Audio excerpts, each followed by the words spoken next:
The week following Queen Elizabeth's private audience with Prince Harry brought an unexpected development that threatened to derail her carefully laid plans for reconciliation. Prince William arrived at Windsor Castle unannounced on a rainy Thursday morning, his usually composed demeanor cracked by barely contained fury. The heir to the throne after his father had learned of his grandmother's secret negotiations with Harry, and he was not pleased. Elizabeth had been expecting this confrontation, but William's anger was more intense than she had anticipated. The brothers' relationship had been deteriorating for years, poisoned by resentment, jealousy, and fundamentally different approaches to royal duty. William viewed Harry's departure as a betrayal of their mother's memory and a selfish abandonment of responsibilities that had been thrust upon both of them by circumstance and birth order. "Granny, you cannot seriously be considering rewarding Harry's behavior with the very reforms he's demanding," William said, pacing the length of the morning room like a caged animal. He walked away from his duties, embarrassed the family on international television, and now he's threatening to expose our private conversations in a tell-all book. If we give in to his demands, what message does that send to other family members who might be tempted to follow his example? Elizabeth watched her eldest grandson with a mixture of sympathy and concern. William had always carried the weight of his future role with serious dedication, sometimes at the cost of his own happiness and spontaneity. The pressure of being second in line to the throne had shaped him into a responsible, dutiful man, but it had also made him rigid and unforgiving when others failed to meet his exacting standards. "William, sit down," she said firmly, using the tone that had commanded respect from prime ministers and presidents for 7 decades. "Your anger is understandable, but it will not help us find a solution to this crisis." Reluctantly, William took a seat across from his grandmother, though his posture remained tense and defensive. Elizabeth studied his face, noting the lines of stress that had deepened since becoming a father and the premature gray that was creeping into his hairline. The burden of his eventual destiny was already taking its toll, and he was still decades away from actually wearing the crown. "Tell me what you're really afraid of," Elizabeth said gently. "Is it Harry's book, or is it something deeper than that?" William's carefully controlled facade began to crack as he struggled to articulate fears that went to the heart of his identity and purpose. "I'm afraid that everything we've sacrificed will have been for nothing," he said finally. "Harry gets to walk away, build his own life, and criticize us from the safety of California while I'm left to carry on alone. He gets freedom and sympathy while I get duty and criticism. How is that fair?" The pain in William's voice revealed the depth of his sense of abandonment. For their entire lives, the brothers had been positioned as a team, with William as the future king and Harry as his loyal supporter. Harry's departure had left William isolated in a way that few people could understand, facing a lifetime of service without the companion who had shared his unique burden since childhood. Elizabeth felt her heart break a little for both of her grandsons. William's devotion to duty was admirable, but had come at enormous personal cost, while Harry's pursuit of authenticity had led to exile and family fracture.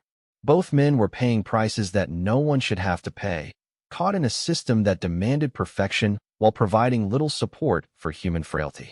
"William, do you remember when you and Harry were children, and you used to build blanket forts in the nursery at Kensington Palace?" she asked, deliberately shifting the conversation to happier memories.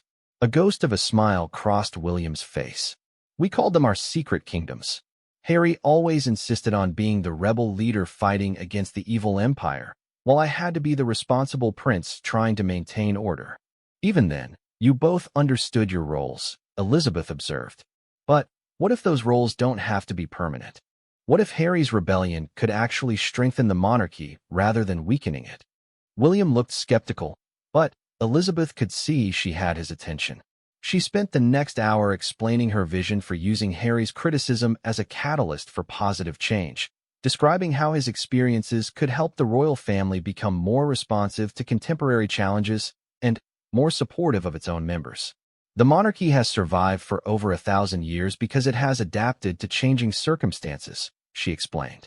"Harry's concerns about racism, mental health support, and media harassment are not attacks on the institution. They are opportunities to demonstrate that we can evolve and improve. As their conversation continued, William began to see the potential benefits of his grandmother's approach, but he remained concerned about the practical implications. "What about the other family members?" he asked. "Uncle Andrew is already facing exile because of the morning of April 2nd, 2022, dawned gray and drizzly over Windsor Castle, matching the somber mood that had settled over the royal household in recent weeks. Queen Elizabeth stood at her bedroom window, watching the groundskeepers tend to the gardens where she had played as a child during World War II. Today would mark either a turning point in her family's future or the beginning of its most serious crisis in modern times. Prince Harry's flight from Los Angeles had landed at Heathrow 3 hours earlier, and he was now making his way to Windsor in an unmarked car, accompanied by minimal security to avoid media attention. The Queen had insisted on absolute privacy for their meeting, dismissing her usual retinue of advisors and staff. For the first time in decades, she would face a family crisis without the buffer of royal protocol or institutional support. Elizabeth had spent the previous evening reviewing letters and documents from Harry's childhood, trying to understand how the laughing, mischievous boy in the photographs had become the angry, wounded man who now viewed his family as adversaries. The evidence of Harry's pain was scattered throughout his young life like breadcrumbs leading to his eventual departure from royal duties. There was the letter from his headmaster at Ludgrove School, expressing concern about Harry's behavior following his parents' very public divorce. The boy had become withdrawn and angry, lashing out at teachers and classmates who dared to mention his mother's name. There were reports from his protection officers describing nights when young Harry would wake up screaming from nightmares about paparazzi cameras and car crashes, trauma that would follow him into adulthood. Most heartbreaking of all was a handwritten note that 8-year-old Harry had given to his grandmother after Diana's funeral. In shaky handwriting, he had written, "Granny, I promise to be good so Mummy can come back. Please tell God I will do anything he wants." The Queen had kept the letter in her personal safe for 25 years, unable to look at it without feeling the weight of promises she could not keep and comfort she could not provide. As the appointed hour approached, Elizabeth made her way to the oak drawing room, a relatively intimate space by Windsor standards that had been the site of many important family conversations over the years. She had chosen this room deliberately, remembering afternoons when a young Harry had sprawled on the Persian carpet, playing with toy soldiers while she worked on state papers nearby. Perhaps the familiar surroundings would remind them both of simpler times when love had been uncomplicated by duty and public scrutiny. Harry arrived precisely at 11 o'clock, looking older than his 37 years but still carrying himself with the military bearing that had served him well in Afghanistan. His red hair had darkened with age and showed the first hints of gray, making him look remarkably like his grandfather Philip in his youth. The resemblance was so striking that Elizabeth felt her breath catch in her throat. They embraced briefly, a gesture that carried decades of shared history and unspoken emotion. Harry's hug was fierce and desperate, like a drowning man grasping for salvation. Elizabeth felt the tension in his shoulders, the weight he had been carrying alone for so long, and her heart ached for the grandson she had somehow failed to protect. "Thank you for seeing me, Granny," Harry said, his voice rougher than she remembered. "I wasn't sure you would want to after everything that's happened." Elizabeth gestured for him to sit in the chair across from hers, the same arrangement they had used for countless conversations when he was younger. "Harry, you are my grandson. That relationship exists independent of titles, duties, or public opinions. Nothing you could do would change the love I have for you, even if I don't always understand your choices." For the next hour, they talked about everything except the memoir that had brought them together. Harry shared stories about Archie's first steps and Lilibet's emerging personality, his face lighting up with joy when he described his children's antics. Elizabeth spoke about her daily life at Windsor, her beloved corgis, and her continued passion for horse racing. It was almost possible to pretend that nothing had changed between them. But the elephant in the room could not be ignored forever. Elizabeth finally broached the subject with characteristic directness. "Tell me about the book, Harry. Help me understand why you feel this is necessary." Harry's expression immediately darkened, and Elizabeth could see him retreating behind the defensive walls he had constructed over the years. It's not about revenge, Granny, though I know that's what everyone thinks. It's about truth. For years, the palace has controlled the narrative about our family, presenting a sanitized version of events that bears little resemblance to reality. People deserve to know what actually happened, especially regarding how Meghan was treated. And what did happen? Elizabeth asked gently, though she suspected she already knew much of the answer. Harry's composure cracked slightly as he began to recount the events that had led to his departure from royal duties. He spoke of Meghan's isolation during her pregnancy, of racist comments from unnamed family members about their unborn child's likely skin color, and of the institution's refusal to protect his wife from increasingly vicious media attacks. She was suicidal, Granny, Harry said, his voice breaking. My wife was ready to take her own life because of the pressure and abuse she was facing, and when we asked for help, we were told that it would be bad for the family's image if she sought professional counseling. How could I stand by and watch another woman I love be destroyed by this system? Elizabeth felt the weight of Harry's words settle over her like a heavy blanket. The parallel to Diana was obvious and devastating. Once again, the monarchy's instinct for self-preservation had taken precedence over compassion for its most vulnerable members. The institution she had devoted her life to protecting had failed another generation. I'm sorry, she said simply, the words carrying more weight than any royal apology in history. I'm sorry that we failed Meghan, and I'm sorry that we failed you. There is no excuse for allowing history to repeat itself when we knew the cost of our previous mistakes. Harry looked stunned by his grandmother's admission of fault. In all his years of dealing with palace officials and senior royals, no one had ever acknowledged that the institution bore responsibility for his family's suffering. The simple act of recognition seemed to deflate some of his anger, replacing it with the raw grief he had been carrying for years. I don't want to hurt you, Granny, he said, tears visible in his eyes. But I can't keep silent about what happened to us. If I don't tell our story, someone else will tell it for us, and they won't care about the truth or the consequences. Elizabeth reached across the small space between their chairs and took her grandson's hand in hers. His hands were larger now, calloused from years of military service and charity work, but she could still feel the little boy who had once trusted her to make everything better. What if there was another way? She asked.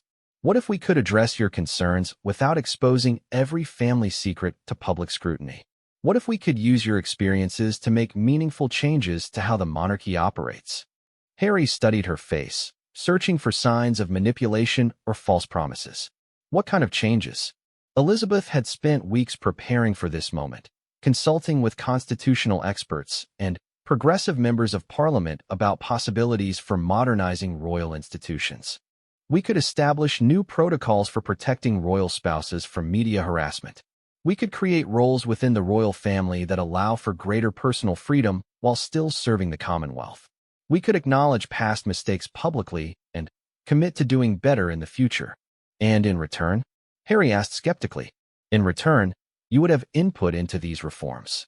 You would help design the new system rather than simply criticizing the old one. Your experiences and Meghan's insights could help ensure that future royal family members never face the isolation and persecution that you endured. Harry was quiet for several minutes, processing the implications of his grandmother's offer. The idea of working within the system to change it was appealing, but it would require him to trust an institution that had repeatedly disappointed him. It would also mean abandoning the financial independence that his memoir was meant to provide. The book is already written, he said finally. My publishers are expecting delivery next month. Books can be rewritten, Elizabeth replied. Publishers can be persuaded to wait for a better story. What if instead of a memoir about leaving the royal family, you wrote about reforming it?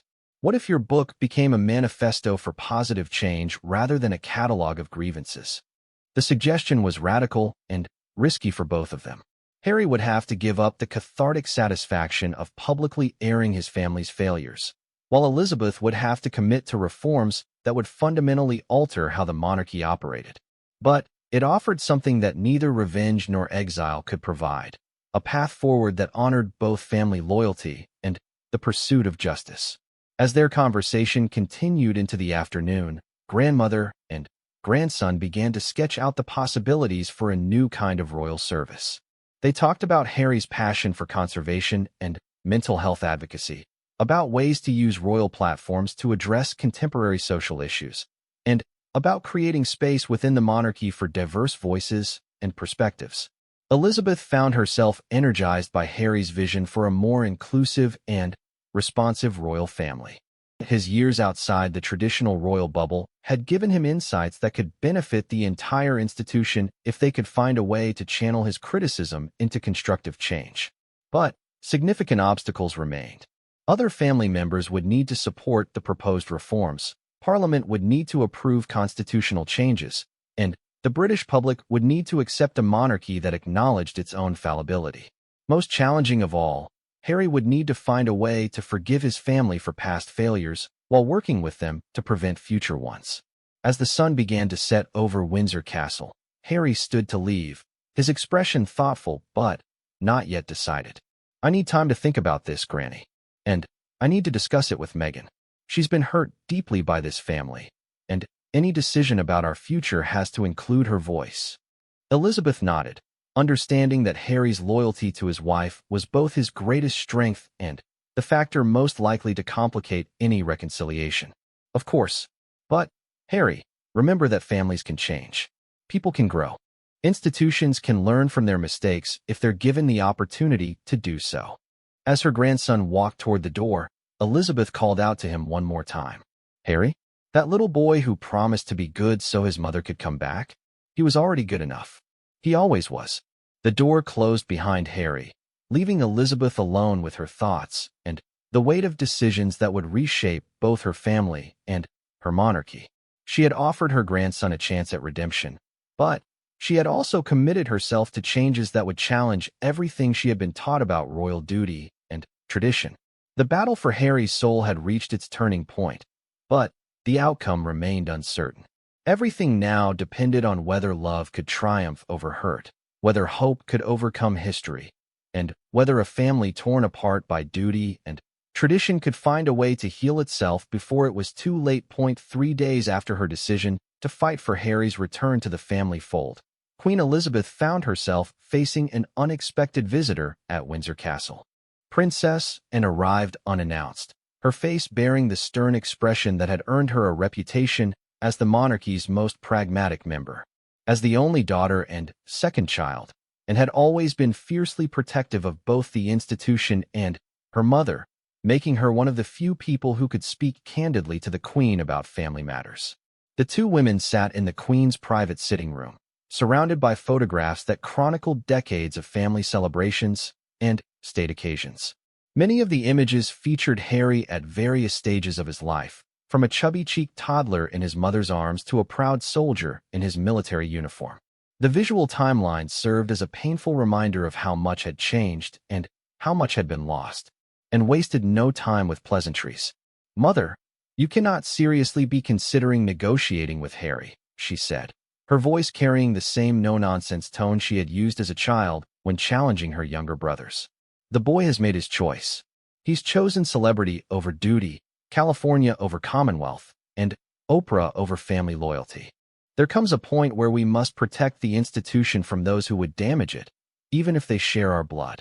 Elizabeth studied her daughter's face, noting the worry lines that had deepened in recent years, and had witnessed firsthand the damage that could be inflicted when royal family members chose personal desires over institutional duty.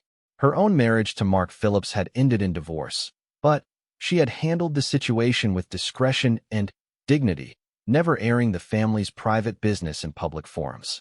"You speak of choice," the Queen replied slowly, "but I wonder if Harry truly had won. We raised him in a gilded cage, told him his entire life that his role was to support his brother, to be available when needed but invisible when convenient. We taught him that his personal happiness was secondary to the continuation of a system that has existed for over 1,000 years. Perhaps the real question is not why he chose to leave, but why it took him so long to do so." Anne's expression softened slightly, but her resolve remained firm.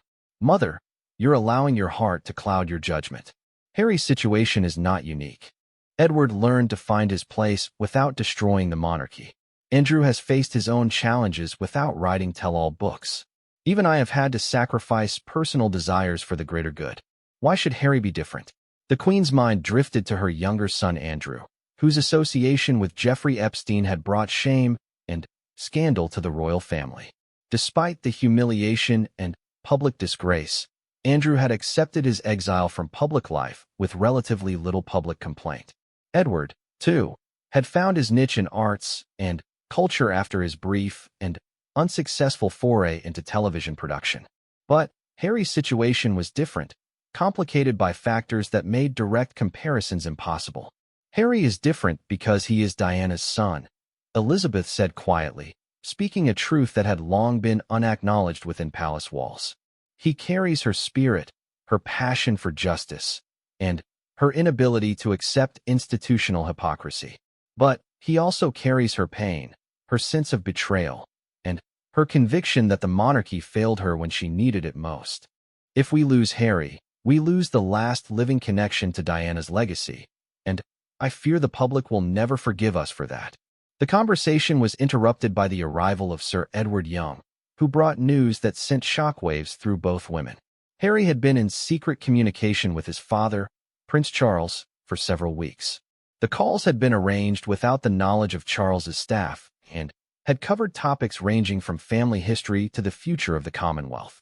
Most surprising of all, Charles had expressed his own doubts about certain aspects of royal protocol and had shown genuine interest in Harry's perspectives on modernizing the monarchy. This revelation changed everything. If Charles, the heir to the throne, was having private conversations with Harry about reforming royal traditions, it suggested that the divisions within the family might not be as absolute as they appeared. It also raised the possibility that Harry's criticism of the institution might be finding receptive ears among senior royals who had their own concerns about the monarchy's relevance in the 21st century, and absorbed this information with visible surprise. Charles has always been idealistic, she said finally, but I never thought he would entertain Harry's more radical suggestions. What exactly have they been discussing? Sir Edward consulted his notes, his discomfort evident. According to our source, the conversations have covered a wide range of topics. Prince Charles has expressed interest in Harry's ideas about using royal platforms to address climate change more aggressively. They've also discussed the possibility of creating new roles within the royal family for members who want to serve, but also maintain some degree of personal freedom. The Queen felt a flutter of hope in her chest. If Charles and Harry were finding common ground, perhaps the situation was not as hopeless as it had seemed. The heir to the throne had always been more willing than his mother to embrace change and innovation. Perhaps his conversations with Harry represented an opportunity to modernize the monarchy in ways that would satisfy both traditionalists and reformers. However, Sir Edward had more to report, and his next revelation was far more troubling. Intelligence sources had informed the palace that Harry's memoir would include detailed accounts of private family conversations, including discussions about the skin color of his unborn children and specific instances where he felt the royal family had failed to protect Meghan from racist media coverage. The book would also allegedly include Harry's interpretation of his grandmother's final years, suggesting that she had become increasingly isolated from the realities of modern Britain and had lost touch with the values she claimed to represent. Elizabeth felt the blood drain from her face. The idea that her final years might be characterized as out of touch or irrelevant was deeply painful, but she understood that Harry's perception was his reality. If he truly believed that she had failed him and Meghan, then no amount of family loyalty would prevent him from sharing that truth with the world. And stood abruptly, her composure finally cracking. "This has gone too far," she declared. "Harry is not just threatening to embarrass the family. He's threatening to undermine the very foundations of the monarchy. If people begin to question your Majesty's judgment and relevance, the entire system could collapse within a generation." But Elizabeth remained seated, her mind racing through possibilities and consequences.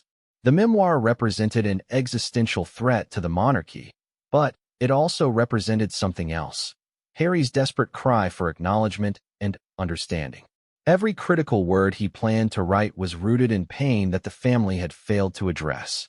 Every accusation was based on experiences that could have been different if the institution had shown more flexibility and compassion. "What if we gave him what he wants?" the Queen asked suddenly, startling both and Sir Edward. Not the celebrity lifestyle or the commercial freedom, but the acknowledgement that his concerns are valid and deserve to be addressed. What if we used his criticism as a roadmap for reform rather than treating it as an attack to be repelled? And stared at her mother in disbelief. "You're suggesting we validate his betrayal by implementing the changes he demands?"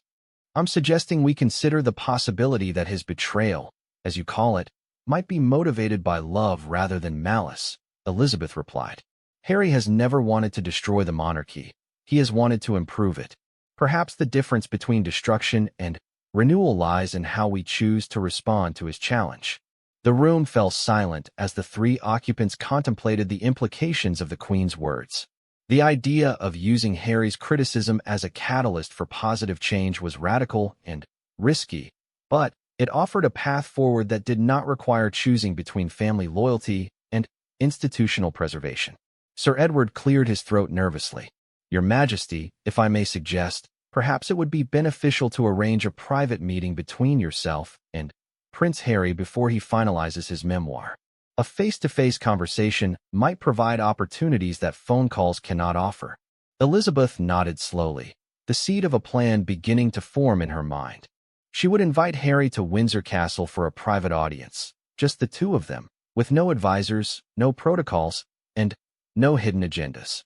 She would listen to his concerns without defensiveness, acknowledge his pain without minimizing it, and explore possibilities for reconciliation without demanding immediate forgiveness.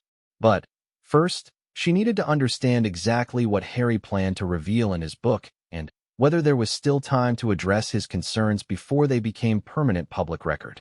The next phase of her campaign to save her grandson would require courage, humility, and a willingness to confront uncomfortable truths about the institution she had spent her entire life protecting. As Anne prepared to leave, she turned back to her mother with an expression of grudging admiration. "You're taking an enormous risk," she said. "If this backfires, the consequences could be catastrophic for all of us." Elizabeth smiled, feeling more energized than she had in months. "My dear, at 95, I have learned that the greatest risk is not taking any risks at all. Harry is family, and family is worth fighting for, even when they make it very difficult to love them." The battle for Harry's soul was entering its most critical phase, and Queen Elizabeth was prepared to risk everything to bring her grandson home. The morning of March 15th, 2022, began like any other at Windsor Castle, but by evening, everything had changed. Queen Elizabeth II stood by her window, watching the ancient oak trees sway in the evening breeze, their branches heavy with the weight of approaching spring. At 95, she had witnessed the rise and fall of empires, the birth and death of dreams, and the endless cycle of family joy and heartbreak. But nothing had prepared her for the phone call she received that Tuesday afternoon. Prince Harry's voice had cracked through the secure line from California, carrying a pain so raw that it transported her back to another time, another royal son who had chosen love over duty. The parallels were striking and terrifying.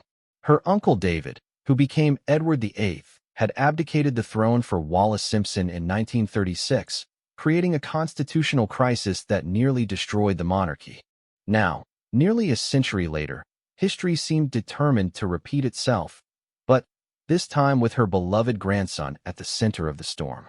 Harry had called to inform her of his latest decision, one that would send shockwaves through the establishment and confirm the worst fears of palace advisors who had been whispering about the spare heir's increasingly erratic behavior.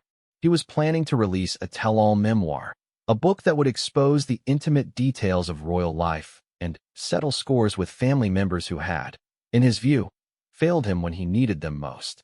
The conversation lasted 47 minutes, though it felt like hours. Harry spoke with the passion of a man who believed he was fighting for his survival, describing years of feeling trapped, misunderstood, and ultimately abandoned by the very institution his grandmother had dedicated her life to protecting. He talked about Meghan's struggles with the British press, the racism they had faced, and the lack of support from senior royals who seemed more concerned with protecting their own reputations than standing up for what was right. Elizabeth listened without interruption, her trained ear catching the subtle changes in her grandson's voice. There were moments when he sounded like the little boy who used to race through the corridors of Balmoral, chasing after his older brother William, both of them covered in mud from their adventures in the Scottish Highlands. But there were other moments when his voice carried the bitter edge of someone who had been hurt so deeply that forgiveness seemed impossible. The Queen remembered another phone call, decades earlier, when Diana had reached out to her in desperation. Charles and Diana's marriage was crumbling, and the Princess of Wales had pleaded for help, for someone to listen, for the monarchy to show the same compassion to its members that it expected them to show the world. Elizabeth had tried to help, but the institution's machinery was already in motion, the divorce proceedings unstoppable, the fairy tale ending in tragedy that would haunt the royal family for generations. She could not let history repeat itself. Not with Harry. Not with Diana's son. After hanging up the phone, Elizabeth sat in silence for nearly an hour. Her private secretary, Sir Edward Young, had been waiting outside her study, but she had waved him away with a gesture that brooked no argument. This was a moment that required the wisdom of a grandmother, not the calculated responses of a monarch. The Queen's mind drifted to Harry's childhood, to the little boy who had walked behind his mother's coffin with such dignity that the world had wept for him. She remembered his military service in Afghanistan, where he had finally found his purpose, serving his country with honor and dedication. She thought about his work with wounded veterans, his passion for conservation, and the genuine love he showed for people from all walks of life. How had it come to this? How had the boy who once brought such joy to the family become a man who felt he had no choice but to wage war against the very institution that had shaped him? The answer, Elizabeth knew, lay in the complex web of tradition, duty, and human emotion that defined royal life. The monarchy demanded sacrifice, often requiring its members to suppress their personal desires for the greater good. For some, like herself and her father before her, this sacrifice felt natural, even noble. But for others, like her uncle David and now Harry, the cost seemed too high. The Queen's thoughts were interrupted by a gentle knock on her door. It was her lady-in-waiting, Angela Kelly, carrying the evening's correspondence and a pot of Earl Grey tea. Angela had served the Queen for decades and could read her moods better than anyone. She set the tea service down quietly and began to withdraw, but Elizabeth's voice stopped her. "Angela," the Queen said softly, "do you remember when Prince Harry was born?" Angela smiled, her face lighting up with the memory. "Of course, Your Majesty. Such a beautiful baby, with the most striking red hair. Prince Charles was so proud, and Princess Diana couldn't stop smiling. He was supposed to be the spare," Elizabeth continued, her voice carrying a note of regret. "But he was never just that to me. He was Diana's boy, full of her spirit and compassion. Perhaps that's why this is so difficult." Angela understood immediately. The Queen was facing an impossible choice between her role as monarch and her love for her grandson. It was a dilemma that had no easy solution, no precedent to follow, no royal protocol that could guide her through the emotional minefield that lay ahead. That evening, Elizabeth made a decision that would have surprised many who knew her as the epitome of royal duty and tradition. She decided to fight for Harry, not as a queen protecting her institution, but as a grandmother trying to save her grandson from repeating the mistakes that had torn their family apart before. She picked up her fountain pen, the same one she had used to sign countless state documents, and began to write. The letter she composed that night would never appear in any official royal correspondence. It would not be archived in the royal collection or studied by historians. But it would become the most important document she had ever written, a grandmother's desperate attempt to bridge the chasm that had opened between Harry and the family he felt had betrayed him. The words flowed from her pen with surprising ease, carrying decades of wisdom, love, and hard-learned lessons about the price of duty and the value of family. She wrote about her own struggles with the burden of the crown, about the loneliness that came with being set apart from ordinary life, and about the mistakes she had made along the way. But, most importantly, she wrote about love.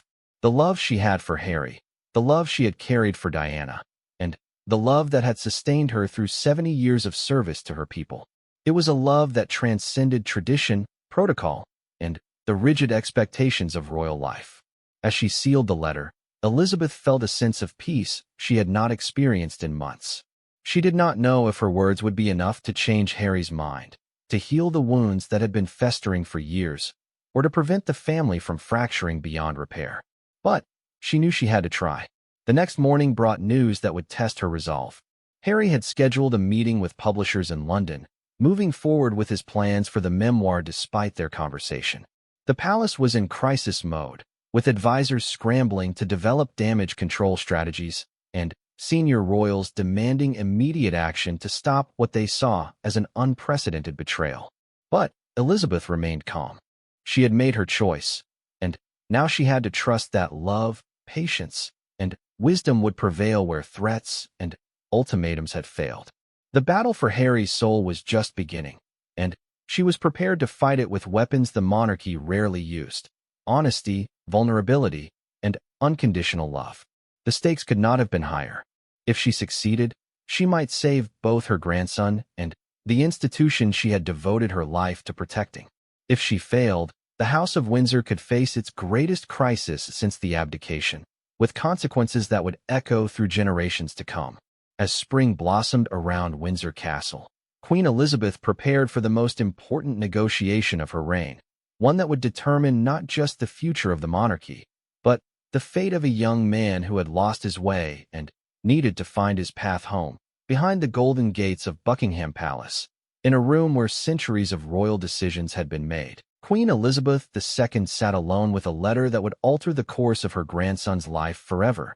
The handwritten note, penned in her distinctive script, contained words that no one expected her to write. Words that would either save Prince Harry from a path of destruction or push him further away from the family he once called home. For 70 years, she had ruled with wisdom and grace, but this decision would test every principle she held dear. The choice was simple yet impossible: protect the monarchy's future or save her grandson's soul. What the Queen wrote in those final months before her passing would remain hidden from the world until now. This is the true story of a grandmother's love, a monarch's duty, and the secret choice that changed everything for the spare heir who had lost his way.